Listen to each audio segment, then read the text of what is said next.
baik dan bahagia ini, mari kita akan bersama-sama melanjutkan pemahaman kita terhadap rahasia yang Tuhan ungkapkan mengenai ruangan Maha Suci, di mana kita telah sampai kepada masuk di dalam ruangan Maha Suci itu sebagai kehidupan yang disempurnakan oleh Tuhan. Oleh karena itu, Tuhan mau agar kita dapat memiliki nilai yang sangat baik, karena arti daripada sempurna itu di samping memiliki kehidupan kedewasaan rohani, tapi juga memiliki nilai yang sangat baik. Oleh karena itu, pada kesempatan yang bahagia ini, saya ingin kembali mengajak kita bersama-sama untuk meneruskan pemahaman kita terhadap sempurna dalam arti memiliki nilai yang sangat baik, ya.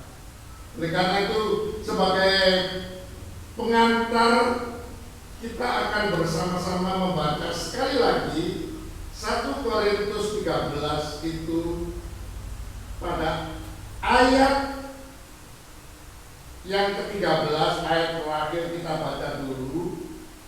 Satu ayat ini sebagai pengantar kita bersama. 1 Korintus 13 ayat 13. 1 Korintus 13 ayat 13. Iya. Demikianlah tinggal ketiga hal ini. Demikianlah tinggal ketiga hal ini, Yaitu iman, pengharapan, dan kasih. Dan yang paling besar di antaranya ialah kasih. Ya. Saya masih ingin memberikan penekanan yang dalam kepada kita bersama-sama bahwa nilai yang paling besar dari ketiga hal yang menjadi kesimpulan, ya, yaitu tentang iman, pengharapan, dan kasih.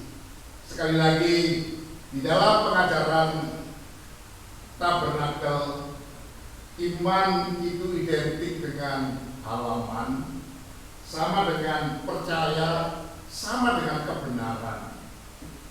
Dan pengharapan itu identik dengan ruangan suci, sama dengan kehidupan yang disucikan, dijadikan suci oleh Tuhan.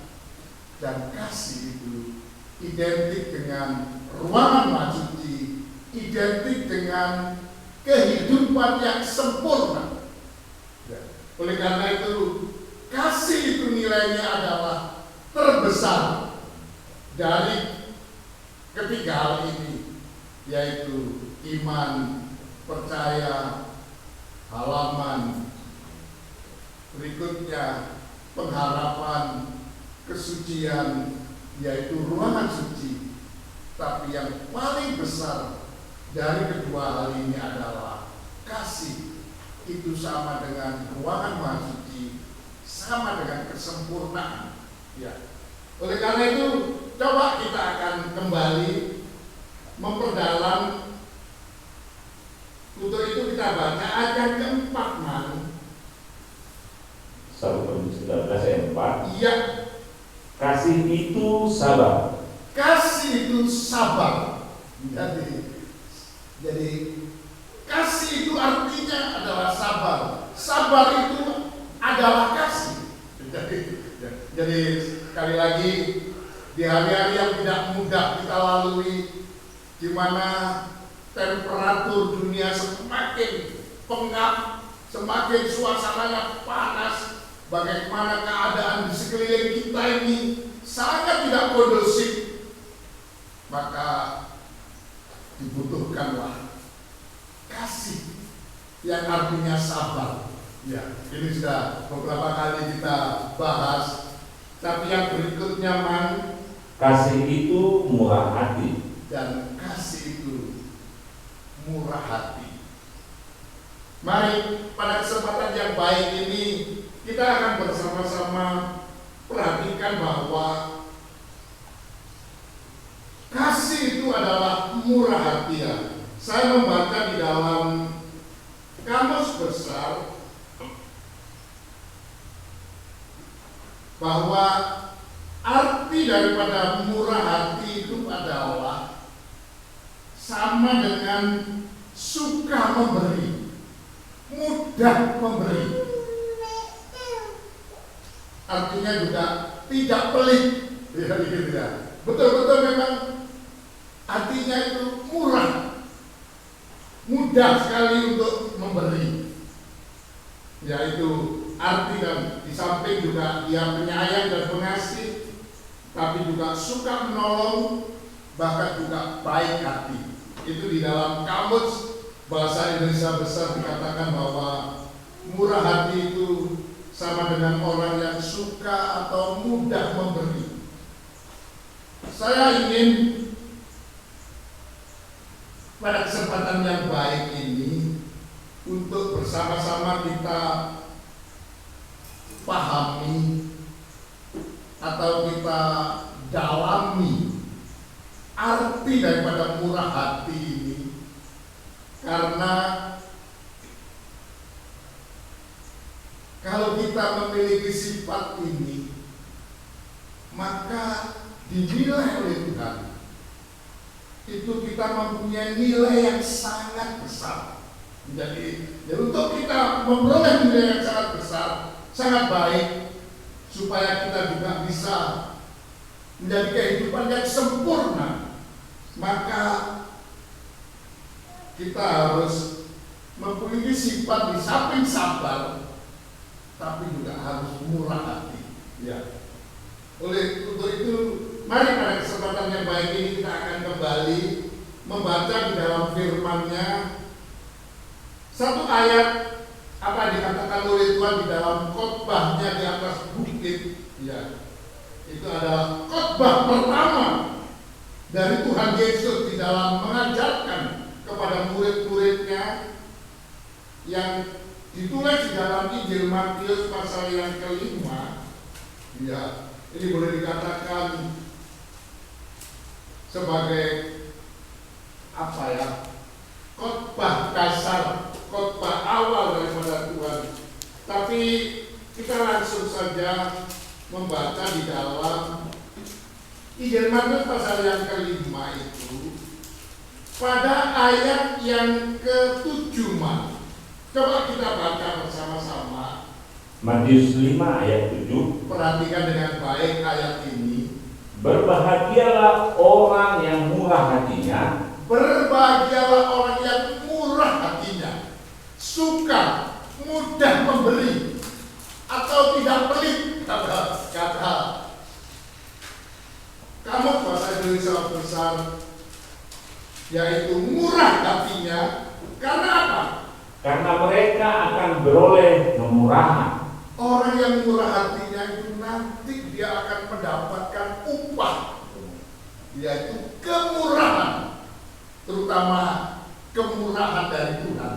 Ya. Oleh karena itu pada kesempatan siang hari ini, pada season yang ke-50 di dalam mengungkap misteri di balik pintu tirai atau di dalam ruangan maha suci, maka untuk memperoleh kemurahan dari Tuhan itu kita harus mempunyai satu kepribadian, ya, seperti dikatakan di dalam Efesus, kalau kita bisa memahami kasih itu sama dengan kita kepenuhan kepribadian Allah yang sempurna.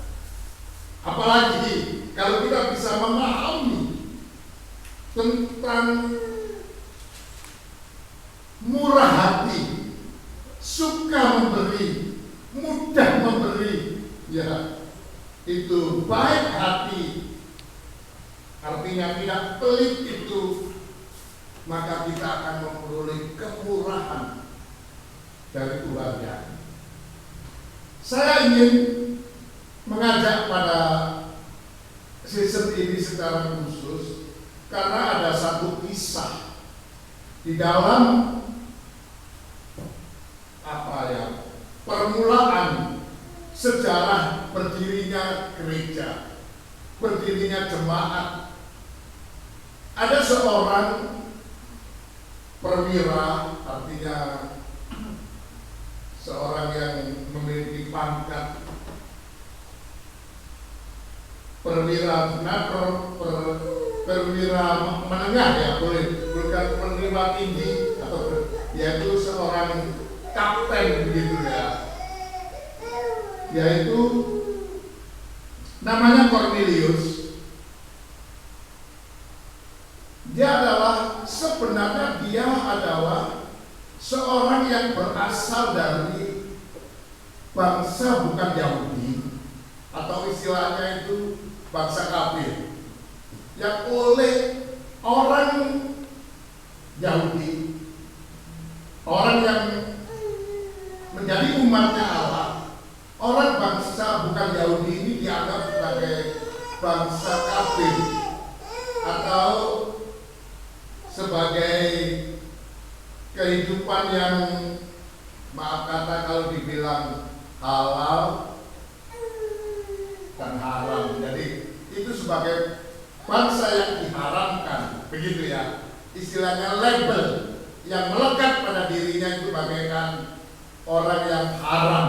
Itu sebabnya bangsa Israel atau bangsa Yahudi itu tidak boleh di dalam agamanya untuk bergaul dengan orang bangsa lain ini ya. Tetapi coba mari kita akan baca saja di dalam Kisah Rasul pasal yang ke-10.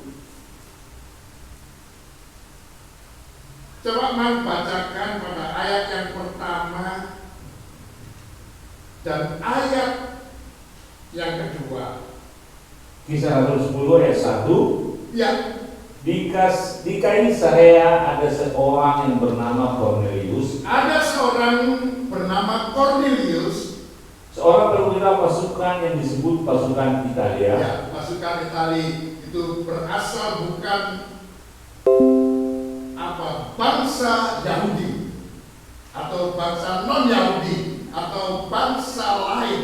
Istilahnya itu bagaikan bangsa kafir, gitu ya. Terus ia saleh, tetapi Cornelius ini dia mempunyai jiwa sifat yang saleh, ya, suka beribadah pada Tuhan. Terus ia serta seisi rumahnya takut akan Allah. Dia juga mempunyai satu kepribadian yang takut kepada Allah, menghormati Allah, serius terhadap Allah. Terus dan ia memberi banyak sedekah kepada umat Yahudi. Dia juga mempunyai sifat kasih yang namanya suka memberi, yaitu murah hatinya, suka memberi sedekah, ya. Teruskan, Bang. Dan senantiasa berdoa kepada Allah. Dan senantiasa berdoa kepada Allah. Ya. Jadi ini satu kisah terhadap kehidupan daripada Cornelius. Ini adalah seorang yang saleh. Dia adalah orang yang takut kepada Tuhan seisinya, dan dia juga sungguh-sungguh murah hatinya, suka memberi. Ya. Dan sedikit ya, saya ada teringat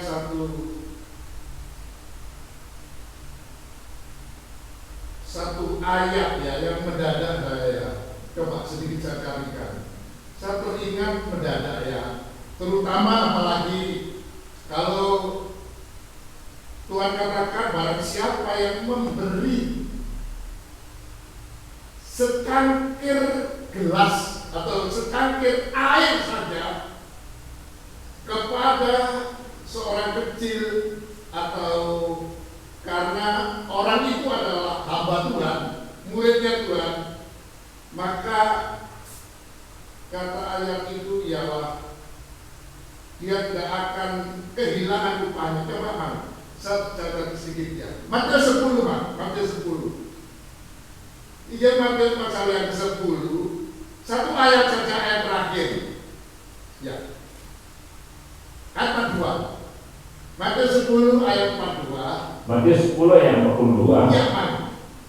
Dan barang siapa memberi air sejuk secangkir saja pun kepada salah seorang yang kecil ini, secangkir saja pun, ya kan pemberiannya itu sangat tidak berarti. Satu gelas air sejuk saja. Terus, karena ia muridku, ya, karena ia muridku, ia adalah hambaku. Terus, aku berkata kepadamu, kata Yesus, sesungguhnya ia tidak akan kehilangan upahnya daripadanya. artinya Tuhan itu memberikan perhitungan. Tuhan itu seperti kalau kita memberi kepada seorang muridnya Tuhan yang kecil, dan pemberian itu bagaimana? Ya tidak besar, tidak apalah, yang dikatakan hanya secangkir air sejuk saja. Tapi seperti kehidupan yang suka memberi itu seperti diperhitungkan.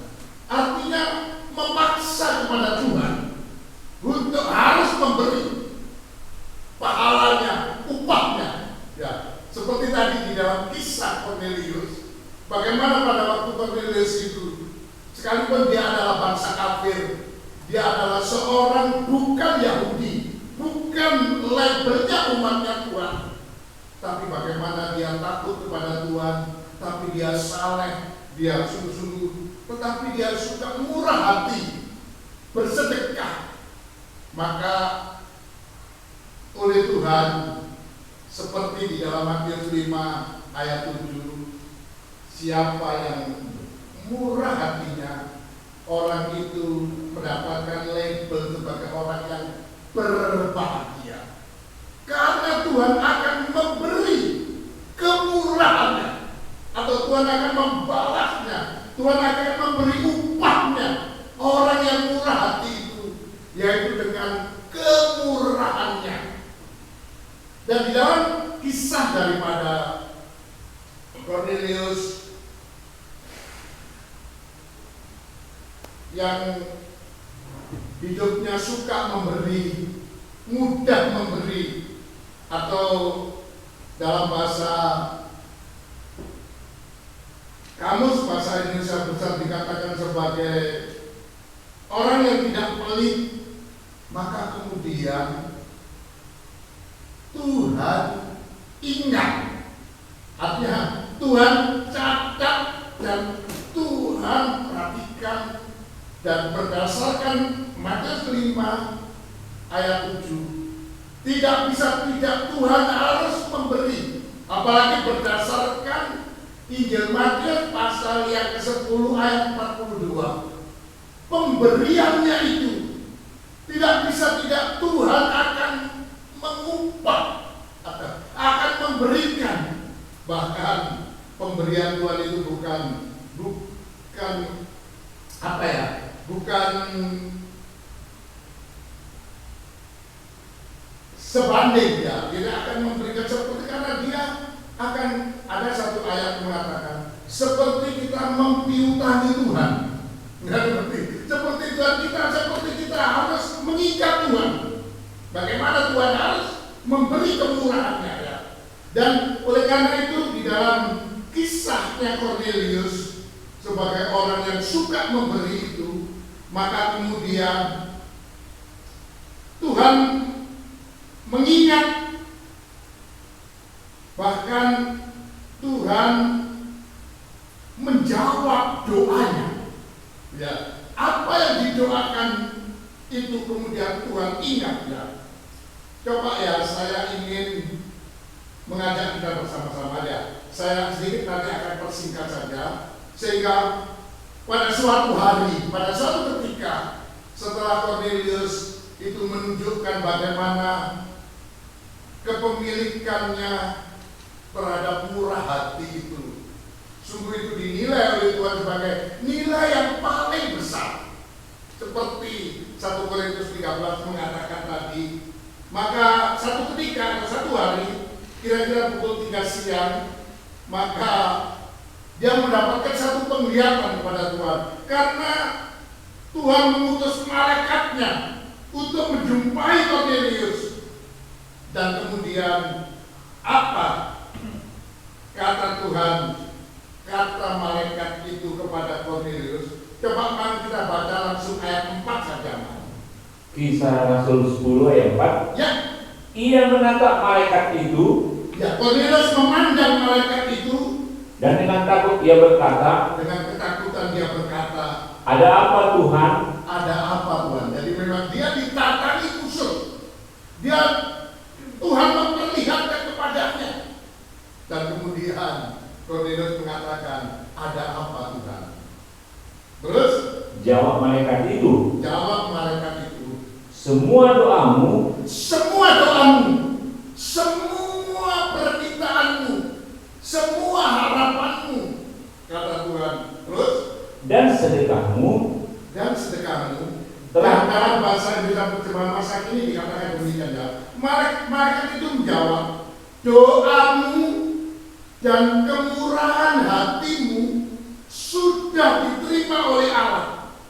Dan Allah ingat kepadamu. Teruskan ayat 4 itu kan. Dan sedekahmu telah naik ke hadirat Allah. Ke hadapan Allah. Dan Allah mengingat engkau. Allah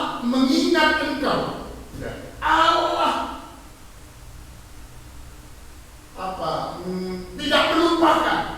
Allah sangat concern, sangat memperhatikan engkau. Jadi ini betul-betul.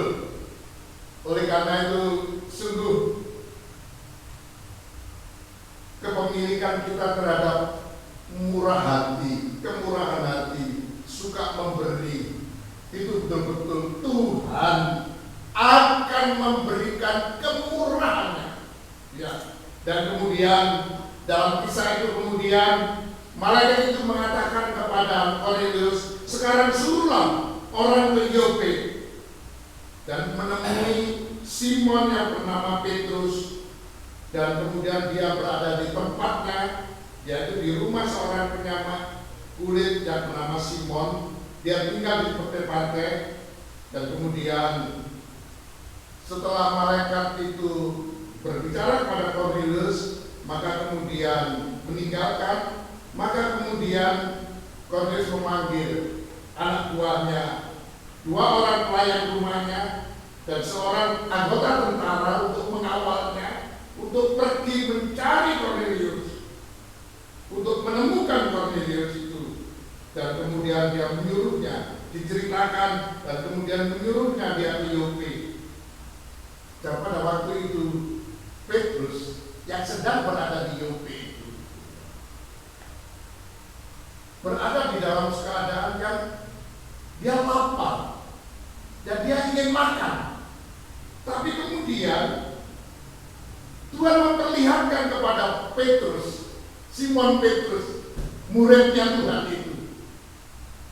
Maka kemudian dia melihat ada satu kain yang lebar diulurkan ke bumi dan kemudian diikat atau tergantung pada keempat sudutnya itu, dan di dalam kain itu terdapat binatang berkaki 4, segala binatang jalar atau segala binatang yang dikatakan di dalam hukum Taurat atau hukum agama orang Yahudi sebagai binatang yang diharamkan.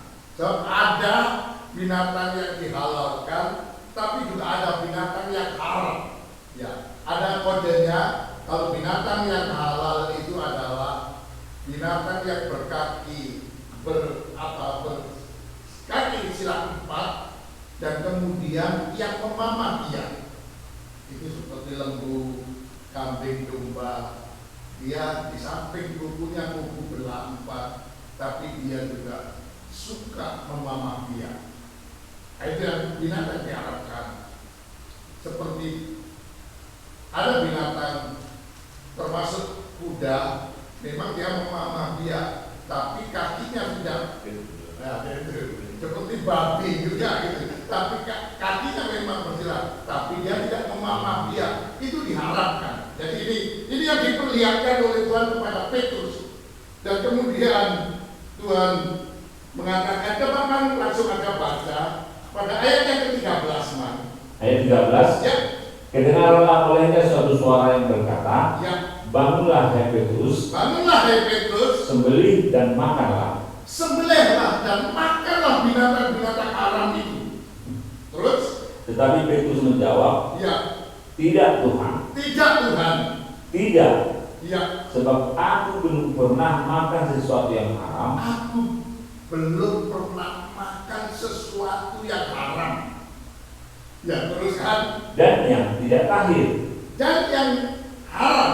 Ya. Yang tidak halal dan tidak haram, yang haram, yang najis, ya. Haram dan najis, tidak suci. Itu Petrus mengatakan begitu. Terus Kedengaran pula untuk kedua kalinya suara yang berkata kepadanya, teruskan. apa yang dinyatakan halal oleh Allah, Apa yang dinyatakan halal oleh Allah, tidak boleh engkau menyatakan haram. jangan engkau nyatakan haram. Ya, jadi teruskan naik. Hal ini terjadi sampai 3 kali, Ya, dan segera sesudah itu terangkatlah benda itu ke langit. ini yang dikatakan oleh Tuhan kepada Petrus. Apa yang sudah dinyatakan halal oleh Allah, janganlah kau anggap itu haram. Tapi saya ingin agak fokus saja tentang halal dan haram. Yang dimaksud di sini itu adalah sebenarnya adalah suku atau bangsa lain seperti Kornelius ini. Ya. Sekalipun Kornelius ini dari bangsa lain atau bangsa kafir yang diharapkan, ya, tetapi oleh Tuhan seperti diberitahukan kepada Petrus bahwa secara khusus Kornelius itu dihalalkan, ya, tidak dikategorikan sebagai orang yang haram, orang yang najis, ya dikatakan ya. Jadi ini tidak boleh. Seperti ini yang diperlihatkan oleh Tuhan kepada Petrus secara khusus di dalam kisah ini adalah karena apa?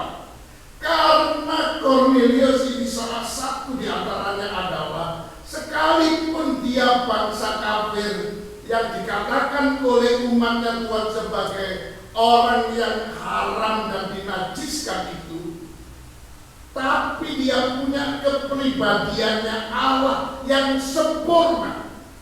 Salah satu di antaranya dia adalah suka memberi, dia suka bersedekah, dia bermurah hati. Ya, oleh karena tadi sebagai kata pengantar tadi dikatakan di dalam Matius 5, orang yang murah hatinya itu dia akan memperoleh kemurahan dari Tuhan. Nanti kita akan bahas ke situ. Kita akan perdalam apa yang dimaksud kemurahannya itu dan orang yang memberi. Ya, sekalipun pemberiannya kecil, tapi memang itu memang dari hatinya, maka itu seperti memaksa Tuhan untuk memberi upahnya, pahalanya itu. Itu sebabnya apa yang dilakukan Kornelius betul-betul itu didengar oleh Tuhan, diperhatikan oleh Tuhan, dan kemudian Tuhan seperti dia itu mengubah kehidupannya Kornelius dari kehidupan yang labelnya itu melekat pada dirinya itu sebagai bangsa yang diharapkan atau bangsa yang dinajiskan, tidak suci itu, maka oleh Tuhan dihalalkan, dikuduskannya. Bahkan kalau apa yang dimiliki oleh Kornelius ini, dia sebagai orang yang mempunyai label sempurna karena dia murah hatinya, karena dia itu sangat memahami kasih itu. Kasih itu murah hati, dan itulah yang diterapkan kehidupannya. Oleh karena itu Tuhan memberikan penilaian yang sangat besar kepada Kornelius sehingga dapat mengubah kehidupannya dari sebagai kehidupan yang bagaikan diharamkan menjadi kehidupan yang dihalalkan. Ya, ini. Oleh karena kalau kita baca di dalam Kisah Rasul pasal 10 itu secara dalamnya, secara khusus pada pasal yang ke-10 itu dikisahkan di situ, dan kemudian orang-orang yang disuruh oleh Kornelius untuk menjumpai Petrus, dan sementara Petrus bingung memikirkan apa arti penglihatan bahwa dia disuruh oleh Tuhan makan binatang-binatang yang haram, binatang-binatang yang najis itu ya. Ya ini sebenarnya merupakan satu. Nah, kalau di zaman hukum Taurat, di dalam zaman peraturan yang lama, sistem peraturan perjanjian lama, orang yang makan binatang haram ini, wah itu kena sanksi berat gitu. Ya, tidak bisa itu.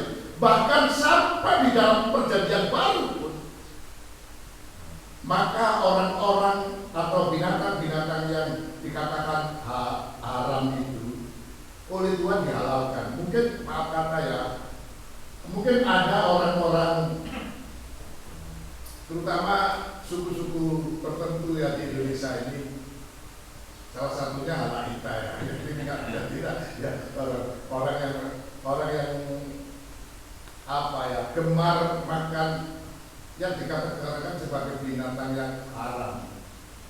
Ya kebetulan saya sendiri juga penikmatnya gitu ya. Seperti makan babi, makan anjing. Ada juga di Manado. Itu saya pernah memang, karena dulu pun saya orang Manado. Kalau beliau pulang ke Manado, ya itu kan kemudian pulang ke Surabaya, karena beliau tinggal di Surabaya, tapi tinggalnya rumahnya di Manado, ada usahanya di Manado sana. Jadi tante ini sering pulang ke sana, dan kalau ke Surabaya, yang pasti dibawa itu makanan khas Manado. Wah itu saya paling ada yang beliau sering bawa itu paniki. Paniki itu binatang kelelawar itu. Ya kelelawar besar maupun kelelawar kecil. Itu saya selalu suka makan. Dan kemudian ada juga memang kalau ular beliau tidak ya. Pernah juga satu waktu makan bala tikus itu. Tikus dari Manado itu ya. Jadi saya teringat waktu itu ya. Pertama satu kali saya makan itu ya, memang ternyata enak ya.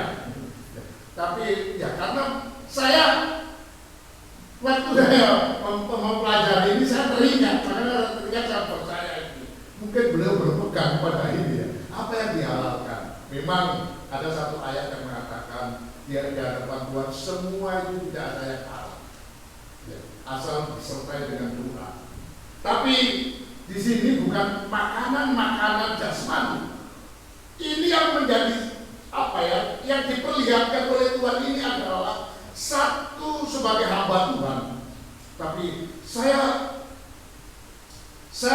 menjadi teringat kepada diri saya, ya. Saya teringat kepada diri saya sendiri. Ketika saya masih pertama kali saya menerima Tuhan, betul-betul, ya.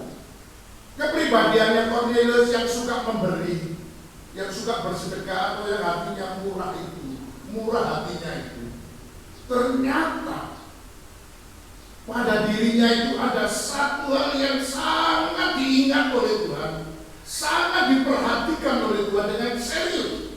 Bahkan sampai Tuhan itu secara khusus mengutus hamba Tuhan atau muridnya yang senior, yaitu Rasul Petrus, Simon Petrus. Ya, jadi ini satu penghargaan yang luar biasa. Oleh karena itu sekali lagi, ya ini menjadi pelajaran yang sangat penting buat saya dan saudara-saudara sekalian dikasih Tuhan. Apalagi memang kita sekarang ini sedang berusaha untuk memperoleh nilai. Yang kita kejar ini sekarang ini adalah nilai yang sangat besar, nilai yang sangat baik, karena untuk menjadikan kita ini memiliki predikat sebagai orang yang disempurnakan. Oleh karena itu sangat perlu ditekankan salah satu kesabaran itu nilainya sempurna di hadapan Tuhan, karena nilainya sangat besar. Ya, paling sedikit kalau kita bisa bersabar satu sama lain, itu paling sedikit akan mendatangkan suasana damai. Ya, mencegah suasana emosi, mencegah suasana ketersinggungan, ya, dan sebagainya, menetralisir hal yang negatif. Maka kita sampai mendapatkan predikat sebagai kehidupan yang sempurna, dalam arti memiliki nilai yang sangat besar, nilai yang sangat baik. Ya. Oleh karena itu sedikit perlu ditekankan di dalam menghadapi situasi yang tidak mudah, dalam keadaan yang seperti sekarang ini, suasana di lingkungan kita, di mana kita berada, sudah dalam keadaan yang tidak mudah. Belum lagi secara internal kita. Kalau kita tidak memiliki nilai yang sangat besar, yaitu sabar, yang kedua murah hati ini, baik, sangat berbahaya ya. Karena kalau kita bisa bermurah hati, maka Tuhan akan memberikan kepada kita satu kemurahan yang sangat luar biasa, seperti yang terjadi kepada Cornelius ini.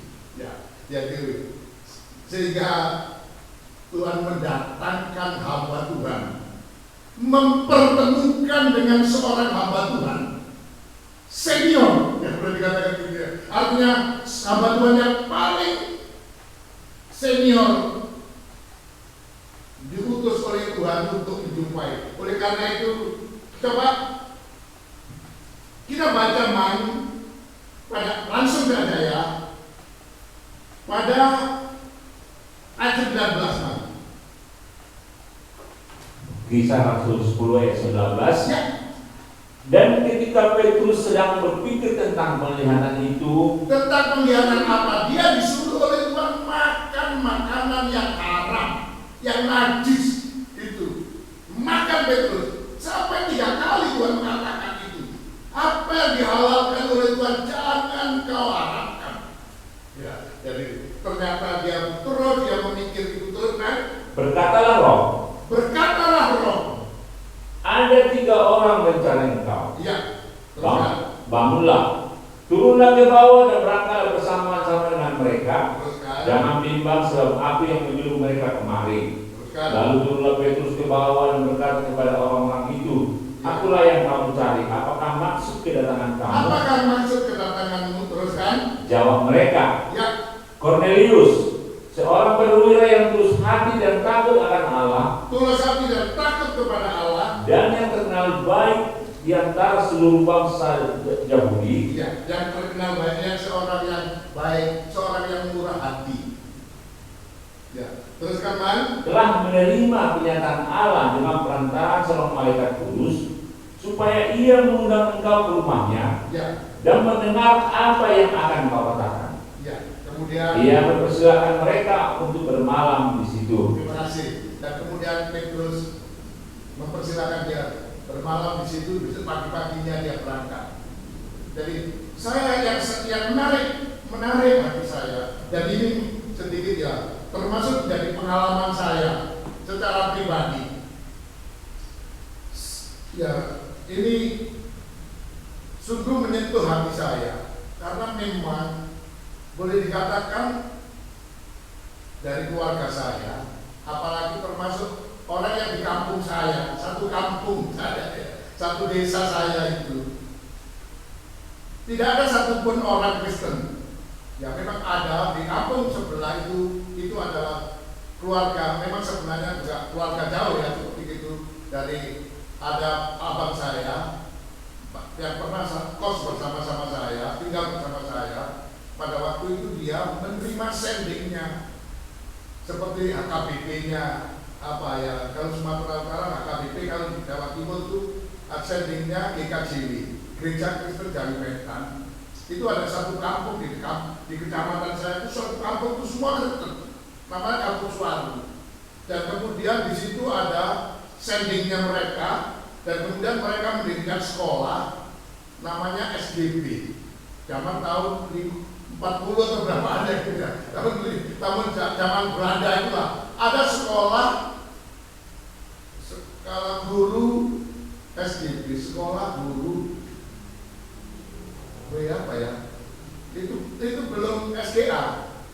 Batas sekolah guru batas apa ya? Masih kayak setara dengan SMP, tapi pendidikan guru. Ya gitu. Zaman itu ada. Masih belum ada apa ya, SPG belum ada. SPG kan 70-an ini ya. Ini masih SGB, SDA. Nah, jadi mas saya ini ikut lah sekolah di situ. Akhirnya kata mas saya ini masuk Kristen lah. Karena dia dapat semacam gratis gitu, beasiswa seperti itu, beasiswai. Masuklah SGB dan kemudian meneruskan di SDA. Dan kalau mas ini berlanjut, kemudian dia kuliah. Karena setelah SGB itu dia bisa mengajar SMP. Dan ngajar SMP kemudian adalah untuk bisa membiayai kuliahnya. Nah, kemudian pernah 1 tahun tinggal bersama saya dan kemudian dia begitu. Dan setelah tamat IKIP waktu itu ya, masih namanya IKIP ya. IKIP di Malang itu tamat IKIP, pendidikan ilmu pendidikan keguruan. Ya. Sesudah itu pendidikan dan kemudian tamat itu beliau sejak itu sudah nggak pernah ketemu lah saya. Saya dengar dia mengajar di Jayapura karena dia diterima jadi dosen di Cendrawasih, Universitas Cendrawasih ya itu. Saya sampai beliau meninggal terakhir itu saya ketemu dan kasih tahu oleh adik saya bahwa oh mas ini sudah meninggal mas. Sebenarnya dia kepingin ketemu kamu tapi dia nggak pernah belum terwujud ya. Dan kemudian pada waktu itu saya belajar Kristen dan sudah itu baru kurang lebih berapa tahun ya karena masih waktu itu SMP kan 2 sekitar berapa tahun ya baru saya masuk Kristen 74, udah berapa tahun ya 10 tahun lebih lah mungkin ya sekitar 10 tahunan lah saya ya 10 tahunan kemudian lah saya baru belajar dan kemudian saya teringat ya kenapa ya kok tidak ada dari keluarga saya, satu desa saya itu tidak ada satupun orang Kristen itu nggak ada. Tapi mas saya ini sebenarnya kampungnya itu di salah satu kayak macam umpamanya desa Pasar Miring dengan desa lain kecamatan gitulah beda itu. Dari desa saya nggak ada satupun, nggak pernah saya menjumpai orang Kristen itu. Dan di desa sebelahnya itu yang tempatnya mas saya tinggal itu kan juga nggak ada, hanya dia sama kakaknya ya, karena dulu dia sekolah SGB itu dibiayai dan kemudian dia masuk Kristen, mendapat pendidikan sekolah di asrama situ ya apa, akhirnya menjadi Kristen ya. Artinya memang ini. Tetapi saya setelah 10 tahun atau setelah saya menikah dan kemudian saya punya anak 1, barulah saya itu tertarik ya. Saya nggak tahu apa motifnya Tuhan itu, ya. Apa dasarnya Tuhan memanggil saya ini. Tapi kemudian betul-betul saya seperti diizinkan oleh Tuhan sebagai orang yang dikafirkan, ya boleh dikatakan ya, sebagai orang yang memang bukan betul-betul pengikut Tuhan. Ya. Kemudian saya dipertemukan dengan seorang hamba Tuhan yang sangat senior. Ya kebetulan pendeta saya ini, Bapak Pendeta Indiono pada waktu itu dia adalah ketua sinode. Dia adalah satu ketua sinode gereja, dia adalah juga sebagai jemaat yang begitu besar, sangat disegani dan boleh dikatakan tokoh pergerakan. Saya teringat Cornelius ini dipertemukan dengan Petrus. Itu adalah hamba Tuhan, boleh dikatakan orang pertama yang dipanggil Tuhan untuk menjadi menjadi muridnya Tuhan. Iya. Jadi betul-betul orang senior dipertemukan karena memang ya kalau saya sebenarnya nggak ada sebenarnya ya jiwa-jiwa yang seperti Cornelius ini. Ya memang kami sekalipun saya memang juga punya apa ya ilmu saya bergaul dengan orang yang di terminal apa semuanya, tapi memang saya memang nggak jahat. Jujur saya tidak mempunyai apa ya hati yang jahat ya. Tapi kalau saya dibanding Cornelius nggak ada apa-apanya lah. Ya, dia orang yang takut Tuhan apa semuanya dan kemudian dia juga suka memberi, suka murah hatinya. Maka itu diingat Tuhan dan akhirnya satu hal yang sangat luar biasa. Dia mendapatkan upah dari Tuhan yang luar biasa. Tuhan mengutus hamba-Nya yang senior, hamba yang sangat berpengalaman yang bernama Petrus ini.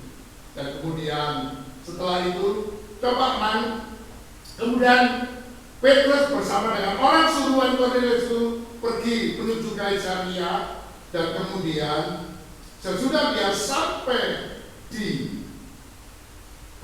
Kaisaria menjumpai Cornelius, coba kita baca pada ayat yang ke-24 langsung saja Pak. Kita baca dulu apa bacaannya ya. Ayat 24. Ya. Dan pada hari berikutnya, ya, sampailah mereka di Kaisaria. Ya. Cornelius sedang menantikan mereka dan ia telah memanggil sana saudaranya dan sahabat-sahabatnya berkumpul. Terus ketika Petrus masuk, datanglah Cornelius menyambutnya. Ya. Dan sambil tersungkur di depan kakinya. Ya, sampai dia sujud di bawah kakinya Petrus ini. Terus ia menyembah Petrus. Terus tetapi Petrus menegakkan dia. Katanya, terus bangunlah, aku hanya manusia saja. Aku sama dengan kamu, manusia biasa. Tapi memang saya diutus oleh Tuhan untuk datang ke sini. Terus kan apa yang dikatakan oleh Petrus? Dan sambil bercakap-cakap dengan dia masuk dan mendapati banyak orang sedang berkumpul. Ya. Ia berkata kepada mereka apa? Kamu tahu betapa kerasnya larangan bagi seorang Yahudi untuk bergaul dengan orang Bagaimana larangan kerasnya? Ini betul-betul larangan yang sangat keras. Ya, ini aliran yang memang tidak bisa kompromi. Bagaimana orang Yahudi itu dilarang oleh agamanya untuk mengunjungi dan berhubungan dengan bangsa lain, orang dari bangsa lain. Karena orang dari bangsa lain itu adalah dianggap sebagai orang yang haram, orang yang najis, atau orang yang dikatakan kafir. Jadi itu ya, ini katakan Petrus, ini betul-betul larangan keras. Tapi terus bacakan selanjutnya. Atau masuk ke rumah mereka. Ya. Tetapi Allah telah menunjukkan kepadaku. Tetapi Allah sudah menunjukkan kepada saya bahwa aku tidak boleh menyebut orang najis atau tidak tahir. Aku tidak boleh menyebut orang najis atau orang haram. Ini adalah satu berkat yang sangat luar biasa yang diterima oleh Cornelius. Ya, dari orang yang najis, orang yang haram oleh orang Yahudi, maka Tuhan mengutus hamba Tuhan yang senior dari orang Yahudi untuk menjumpai. Ini juga satu pergumulan bagi seorang hamba Tuhan yang bernama Petrus ini. Sampai dia, tidak bisa, aku sama dengan kamu, manusia biasa. Tapi juga aku mengerti karena Allah telah menunjukkan kepadaku bahwa saya tidak boleh menganggap siapapun, terutama Cornelius, yang betul-betul dia dari bangsa lain, itu menurut orang Yahudi sebagai orang yang najis, orang yang diharamkan. Dan ini petunjuknya Tuhan sangat jelas, tidak boleh menunjuk. Ini satu hal yang sangat luar biasa yang saya ingin kita tadi menyanyikan satu pujian, saya bangsa yang kudus, bangsa yang terpilih. Wah, ini sangat menyentuh saya. Ya, waktu saya menyanyi, apalagi Bapak Bella mengatakan, bukan kamu tapi saya. Dan saya merasakan betul bagaimana Tuhan merubah dari kehidupan yang tadinya sebagai orang yang diharamkan, sebagai orang yang najis di hadapan bangsa Israel atau bangsa Yahudi, tapi dirubah oleh Tuhan, dijadikan sebagai bangsa yang halal, bangsa pilihannya. Sampai Petrus mengatakan, saya tidak boleh. Ini petunjuk Tuhan, ini utusan Tuhan, ini yang diajarkan kepadaku untukmu. Dan terus itu sebabnya, teruskan ayat 29. Ya. Itulah sebabnya aku tidak berkeberatan ketika aku dipanggil. Itu sebabnya aku tidak keberatan ketika suruhanmu. 3 orang itu datang kepadaku dan minta aku datang kepadamu. Aku harus, maaf kata ini kalau kita bahasakan, dia harus turun level, turun gunung. Ya, jadi dari yang biasanya dia menghadapi orang-orang yang halal, orang-orang yang disebut orang-orang kudus, orang-orang pilihannya Allah, tapi dia harus turun mendatangi khusus kepada orang yang disebut sebagai orang yang diharamkan, sebagai bangsa yang kafir, dikafir-kafirkan. Ya, memang kenyataannya begitu, sehingga dia tidak keberatan datang. Terus lalu datang kemari. Ya, sekarang aku ingin tahu. Apa sebabnya kamu memanggil aku? Terus Jawab Kornelius.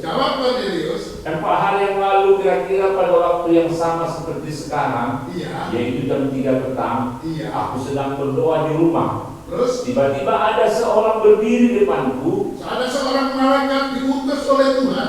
Jadi Tuhan itu mengutus malaikat, Roh Kudus, tapi Tuhan juga mengutus hamba Tuhan yang senior untuk menjumpai khusus, terutama untuk memberikan label, memberikan predikat bahwa Kornelius itu tadinya sebagai bangsa kafir yang diharamkan, yang dinajiskan oleh orang Yahudi, tapi Petrus disuruh tidak boleh menyebut sebagai, bahkan Petrus disuruh datang untuk menerima dia sebagai bukan bangsa kafir, bukan bangsa yang haram, bukan bangsa yang dinajiskan, tapi bangsa yang dikuduskan, dihalalkan oleh Allah, tidak boleh diharamkan. Allah mau supaya Kornelius harus diterima sebagai kehidupan yang halal. Nah, itu. Jadi tidak ada keharaman, tidak ada kenajisan, tidak ada kata kafir, tidak bisa dikafirkan.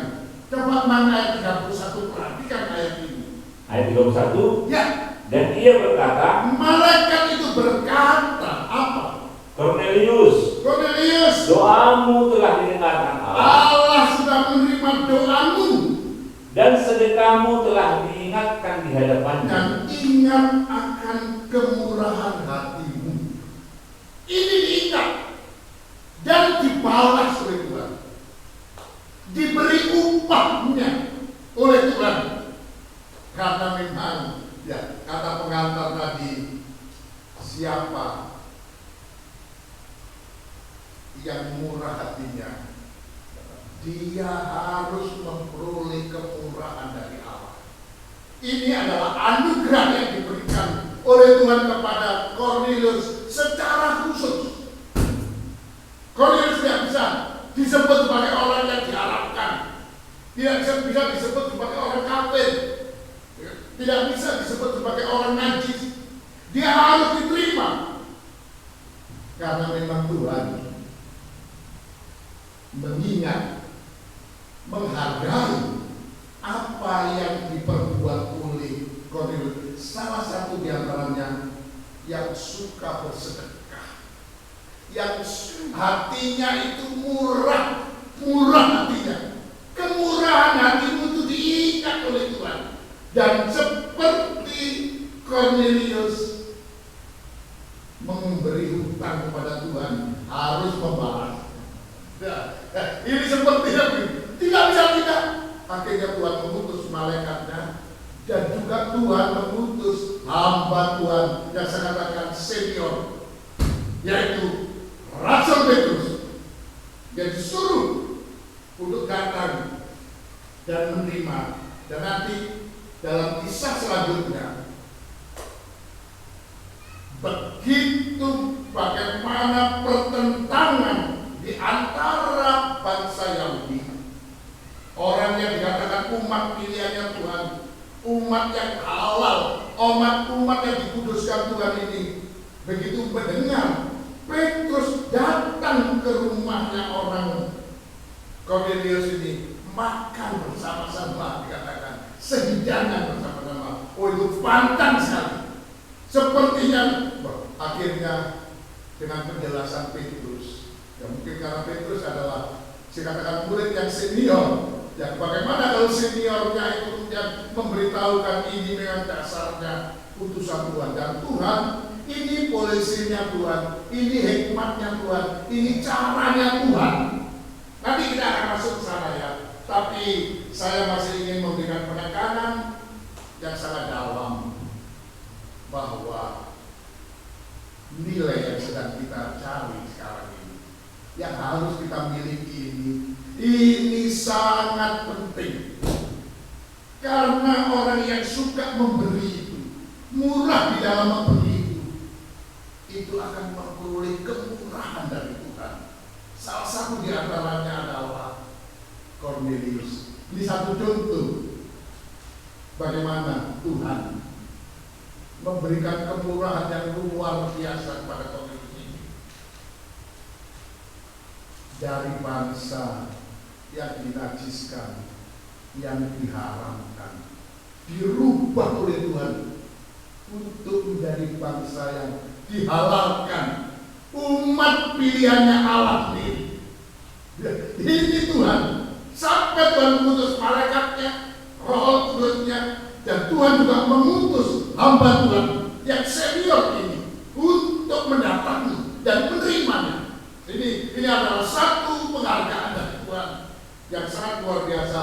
Saya katakan satu kemurahan dari Tuhan yang luar biasa, bisa merubah dari bangsa kafir, kehidupan yang haram, kehidupan yang dinajiskan, itu diterima sepadan, diterima sama seperti, dan bahkan nanti apa yang dilakukan oleh Tuhan kepada Cornelius ini luar biasa. Coba nanti kita akan baca bersama-sama, dan kemudian diceritakanlah oleh Cornelius. Itu sebabnya saya segera menyuruh pergi memanggil Tuhan atau memanggil Rasul Petrus untuk datang kemari.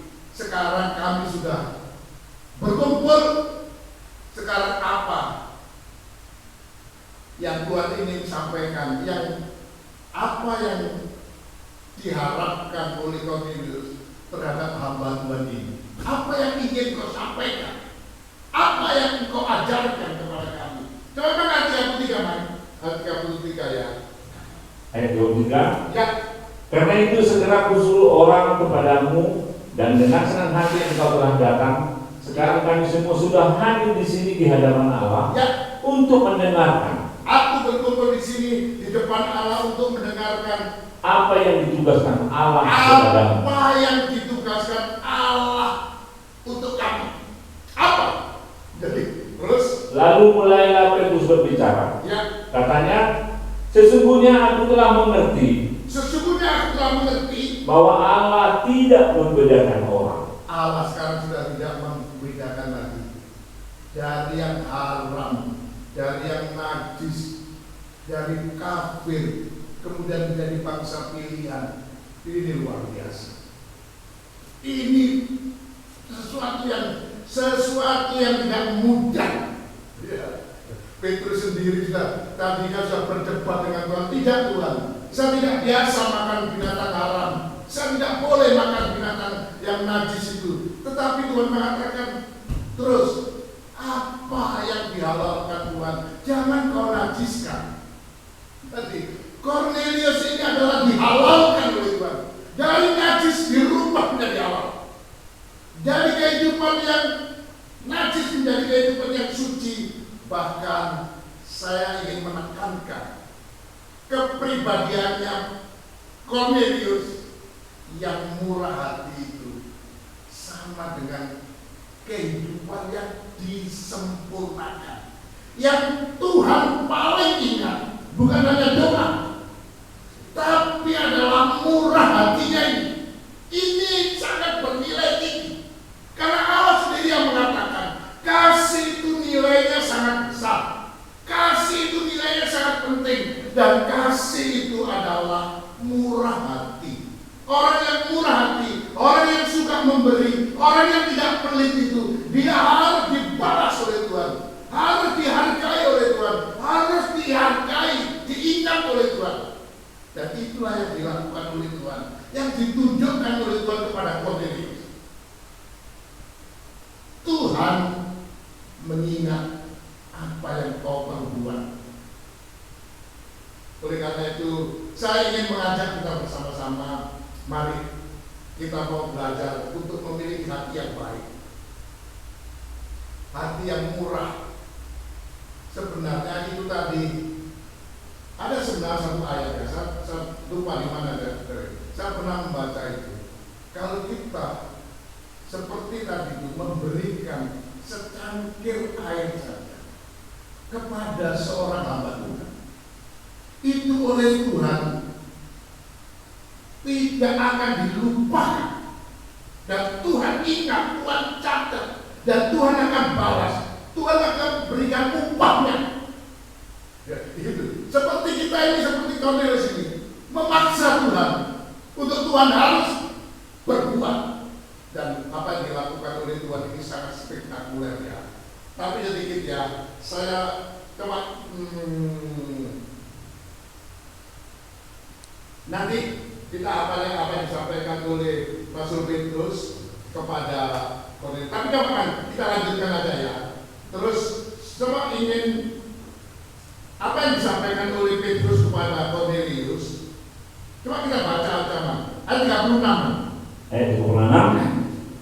Itulah firman yang ia suruh sampaikan kepada orang-orang Israel, ya. yaitu firman yang memberitakan damai sejahtera oleh Yesus Kristus. Firman yang mendatangkan damai sejahtera oleh Kristus Yesus, terus yang adalah Tuhan dari semua orang. Ya, Tuhan itu. Ini sebenarnya berita yang disampaikan oleh Petrus adalah berita pengajaran yang tinggi, karena berita yang di dalamnya itu ada damai, perdamaian yang dikerjakan oleh Kristus. Ini pelayanan Tuhan sebagai imam besar. Kalau Tuhan tidak memperdamaikan kita, maka ya kita tidak bisa damai. Ini ada pekerjaan pendamaian, ini adalah pekerjaannya Yesus yang berada di dalam ruangan maha suci. Dan ini juga tugasnya imam di zaman dulu. Harun sebagai imam besar harus masuk ke dalam ruangan maha suci setahun sekali, tidak boleh lebih. Dan kemudian dia harus membawa darah yang dikorbankan dari domba jantan dan lembu muda itu untuk memperdamaikan dirinya, dan domba jantan muda itu untuk umatnya. Itu dipercikkan dalam ruangan masjid, maka terjadi perdamaian. Ini adalah pelayanan Tuhan sebagai imam besar agar supaya jemaatnya itu memperoleh damai. Ya, di era sekarang ini terus terang saja, kalau kita menghadapi keadaan sekarang, suasana damai ini sebenarnya suasana ruangan masjid. Karena apa? Karena ada perdamaian. Ya, kita bahas ini di dalam konteks atau perspektif pengungkapan rahasia ruangan maha suci, dalam konteks pengajaran sempurna. inilah berita yang disampaikan oleh Rasul Paulus kepada, yaitu berita mengenai damai sejahtera oleh Yesus Kristus. Itu adalah Tuhan semua orang, memberi kesempatan kepada semua orang untuk memperoleh damai. Jangan sampai tidak ada damai. Oleh karena itu kalau kita bicara tentang kasih yang nilainya besar, kalau orang memiliki kesabaran, orang memiliki hati yang baik, apalagi maaf kata ya, kalau kita nggak usah keluar dulu untuk internal kita saja. Kalau kita mempunyai hati yang murah kepada istri kita, mempunyai hati yang murah kepada suami kita, mempunyai hati yang murah kepada anak-anak kita, mempunyai hati yang murah kepada orang tua kita, sesama saudara kita, abang, kakak, adik, dan sebagainya, pasti damai. Ya, ini kabar yang disampaikan oleh Petrus untuk Cornelius adalah kabar damai. Itu datangnya oleh Yesus. Bahkan seterusnya sampai kemudian kita loncat saja kepada ayat yang terakhir, yaitu coba kita baca pada ayat yang ke-43. Ayat 43. Ya. Tentang dialah semua nabi bersaksi. Tentang Yesus lah, semua nabi itu, semua hamba-hamba Tuhan itu bersaksi apa? Bahwa barang siapa percaya kepadanya, barang siapa percaya kepada Yesus, ia akan mendapat pengampunan dosa oleh karena namanya. Dia akan memperoleh pengampunan dosa. Dalam konteks mengenai pengampunan dosa ini tupoksinya iman besar. Jadi kalau kita tidak mengenal iman besar, pengampunan dosa kita ini seperti ngambang. Ya, karena memang darah yang dibawa oleh Yesus sebagai imam besar itu adalah darah yang tak bercacat. Tubuhnya sendiri yang menjadi korban agar darahnya itu dapat membersihkan kita menjadi kehidupan yang dikuduskan, bahkan yang disempurnakan. Ini adalah pelayanan Tuhan dari seorang hamba Tuhan yang senior bernama Simon Petrus. Ini adalah menyampaikan tentang pengajaran kesempurnaan yang akan memberikan rasa damai, yang akan memberikan rasa sejahtera, karena semua dosanya itu diampuninya, ya. Akan diampuni dosanya dengan kekuasaan dari Yesus. Yesus mampu mengampuni semua dosanya. Jadi tidak, dan tapi sehingga terjadilah sesuatu yang luar biasa. Coba lanjutkan ayat 44. Ayat 44. Ya. Ketika Petrus sedang berkata demikian, Ya. turunlah Roh Kudus ke atas semua orang yang mendengarkan pemberitaan. Turunkan Roh Kudus. Maka Tuhan mencurahkan Roh Kudus. Dan ini sebenarnya janji orang yang dipenuhkan Roh Kudus ini. Dan ini baru saja terjadi. Dan memang kalau secara waktu hari Minggu yang lalu lah, hari pencurahan Roh Kudus itu. Ya, itu kalau kami dulu di Pantai Kosta, zaman Pantai Kosta yang lama dulu itu, kami 10 hari itu berpuasa, berdoa puasa untuk mencari kepenuhan Roh Kudus. Tapi Petrus begitu menyampaikan pengajaran damai diturunkan oleh Yesus, dikerjakan oleh Yesus, dan dosa diselesaikan. Apa yang terjadi? Tuhan menurunkan Roh Kudus. Ya, Roh Kudus turun dan menguasai semua orang yang mendengar berita itu. Jadi memang ini tugasnya Roh Kudus itu adalah menolong, menyertai orang-orang, terutama orang-orang yang menjadi pilihannya Tuhan, orang-orang yang disempurnakan oleh Tuhan, yang diperdamaikan, yang diampuni dosanya. Saya akan sikapkan saja, padatkan maka Roh Kudus menyertakan. Teruskan Man, ayat itu. Dan semua orang yang percaya dari golongan bersunat yang menyertai Petrus Orang yang dikatakan orang bersunat itu adalah orang-orang Yahudi, orang-orang yang halal, orang-orang yang tidak kafir.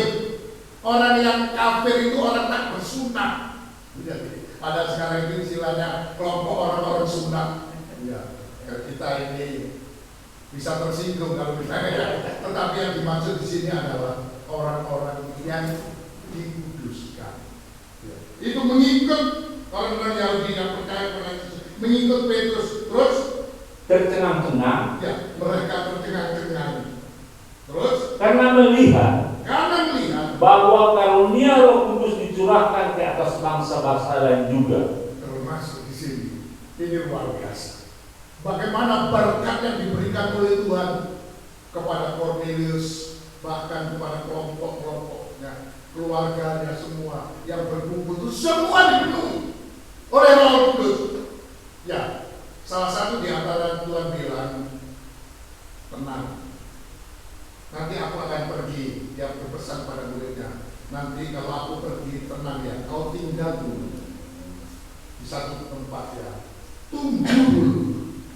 Nanti kalau aku sudah sampai kepada Bapa, aku akan minta kepada Bapa seorang penolong yang akan menghibur, menguatkan, menyertai kamu, mengajar kamu. Tunggu dulu. Oleh karena itu, ketika bangsa Israel atau umatnya Tuhan pada waktu awal dulu murid-murid Tuhan dengan 120 murid semuanya itu, waktu Yesus naik maka mereka berkumpul di loteng di Yerusalem itu. Dia menanti apa yang dijanjikan Tuhan akan turunnya Roh Kudus. Karena kata Tuhan, nanti kamu akan menerima kuasa. Kalau Roh Kudus Tuhan itu, kita akan diberi kekuatan, kita ditolong sebagai semuanya. Karena dia itu adalah PLT-nya Yesus, PLT-nya Allah. Itu diserahkan oleh Allah Bapa, dan setelah Allah Anak naik, Roh Kudus diturunkan. Seperti diturunkan sampai orang-orang yang bersunat, orang-orang Yahudi yang mengikut dia tercengang, heran tuh. Ini sebenarnya berkatku ini, berkat dari orang-orang pilihan ini. Kenapa orang ini bisa menerimanya?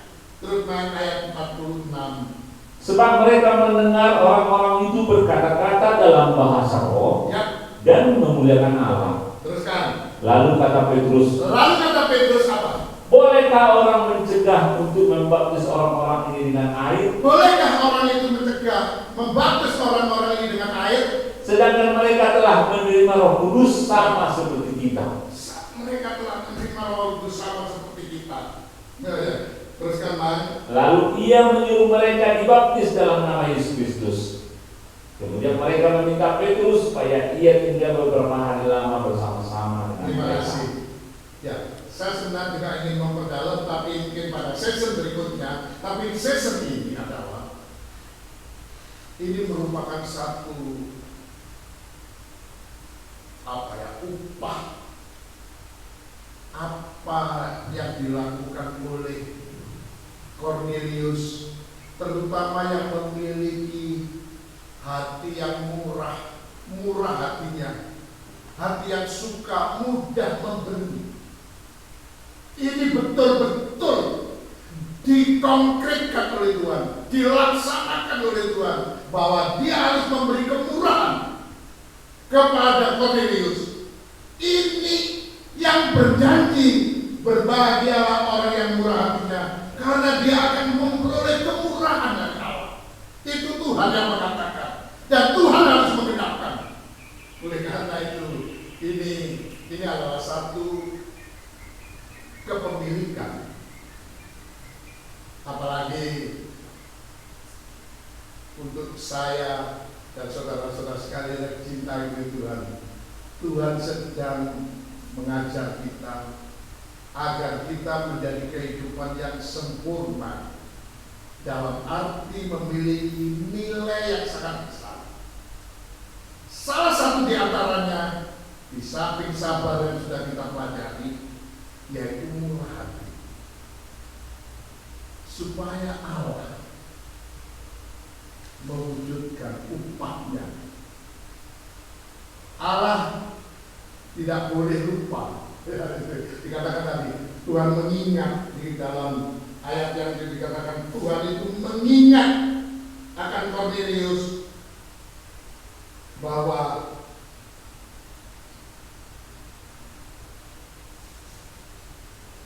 apa yang dilakukan terutama kemurahannya itu nggak bisa tidak, dan itu memaksa Tuhan harus melakukan sesuatu. Dan apa yang diperbuat oleh Tuhan sangat luar biasa, karena murah hati itu adalah sama dengan kasih.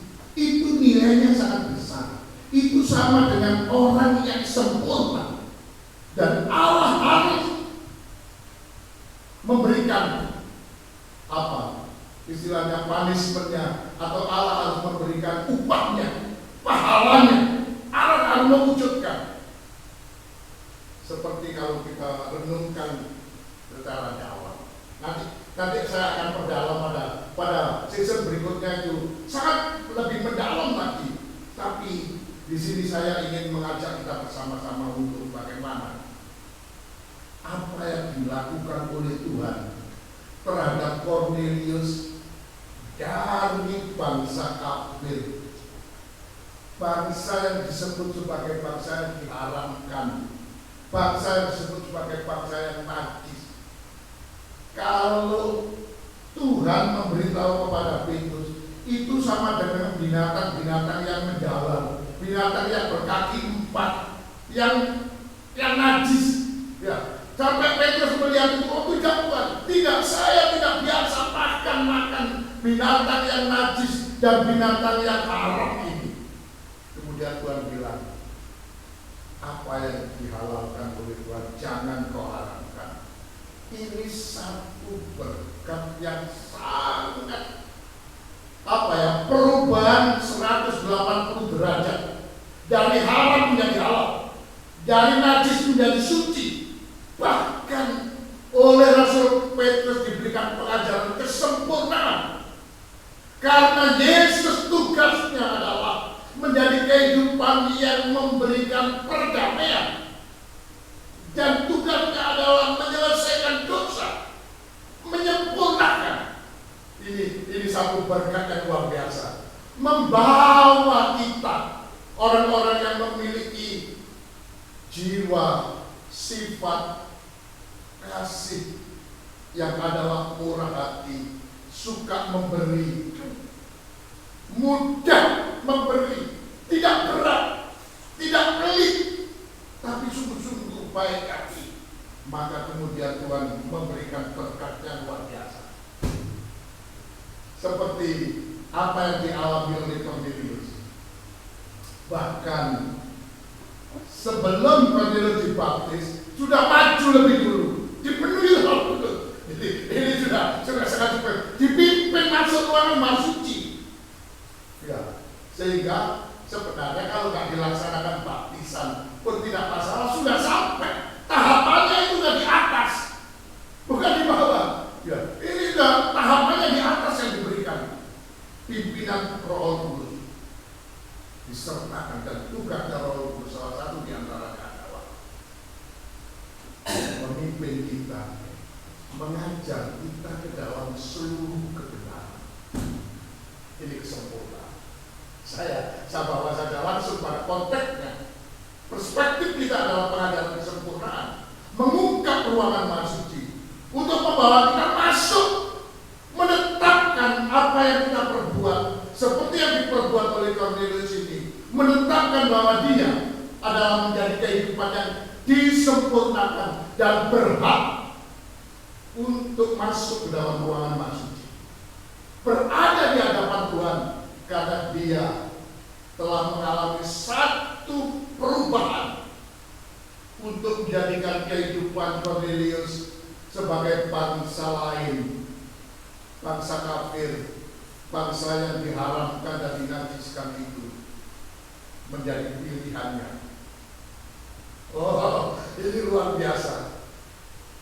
Dan Tuhan sangat memperkenan Oleh karena itu pada siang hari ini, mari ya, saya tidak menekankan, saya akan sisakan nanti pada season yang akan datang.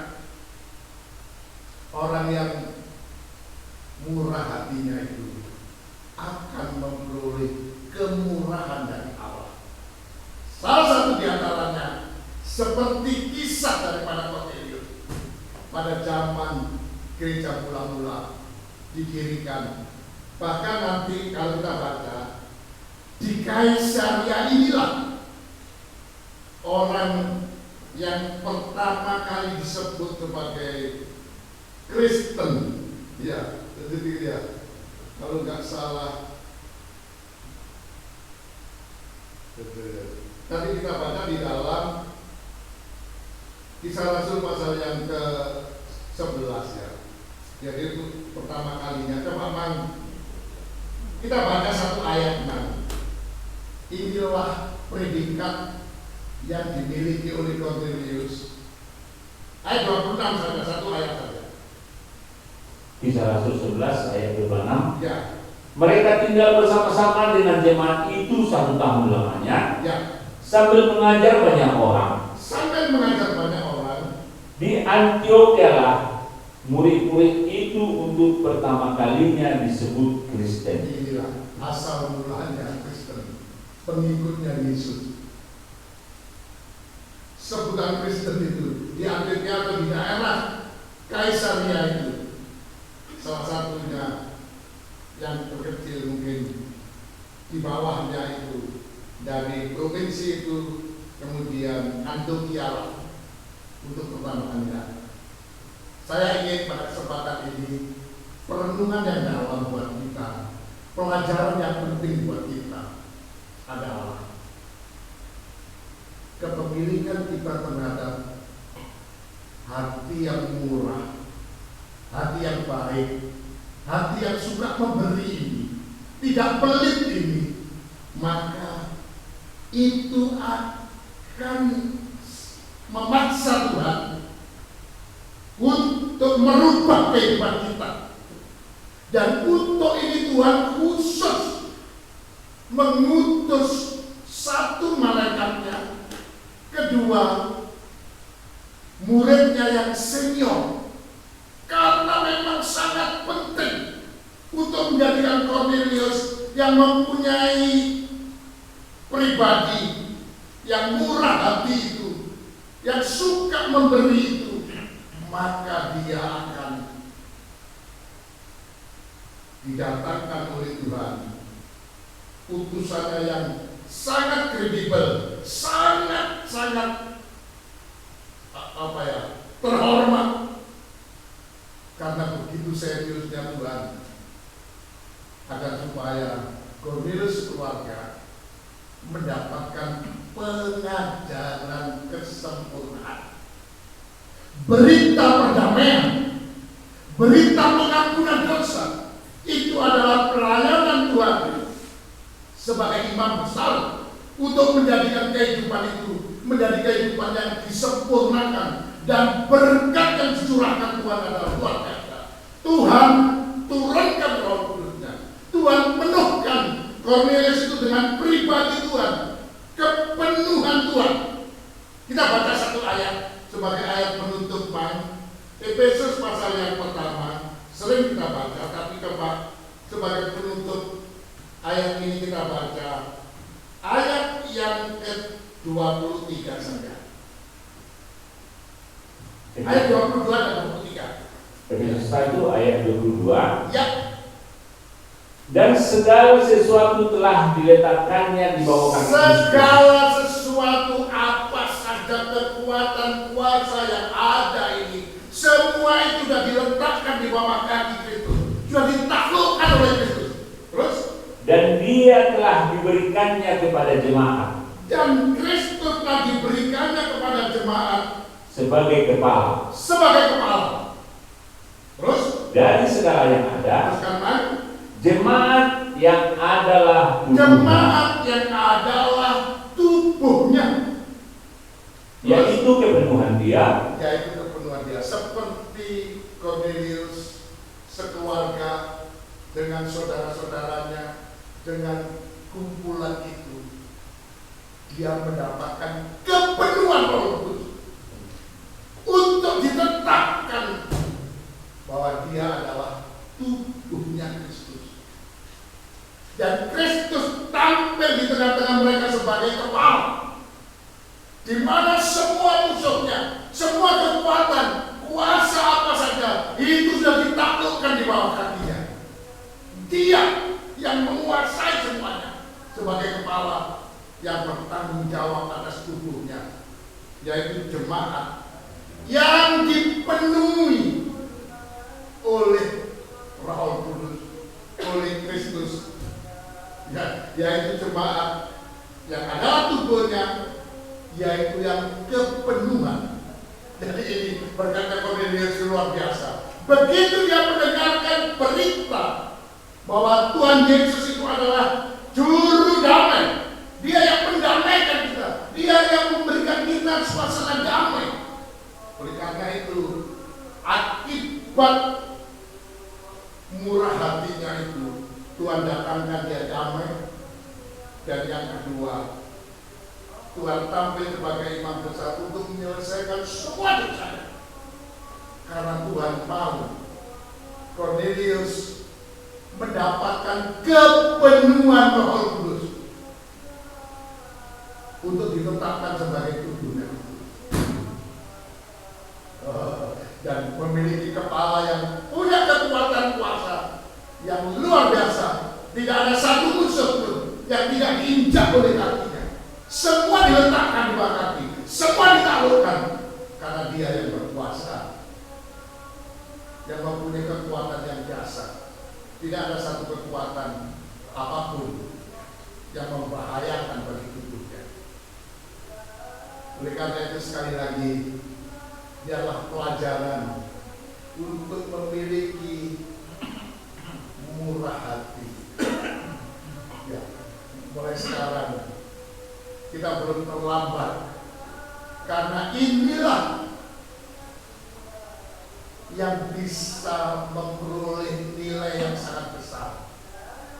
Kasih itu murah hati, nilainya amat besar, sangat penting untuk menentukan kehidupan kita menjadi jemaat yang disempurnakan, diterima oleh Tuhan sebagai tubuhnya dan Tuhan sebagai kepalanya.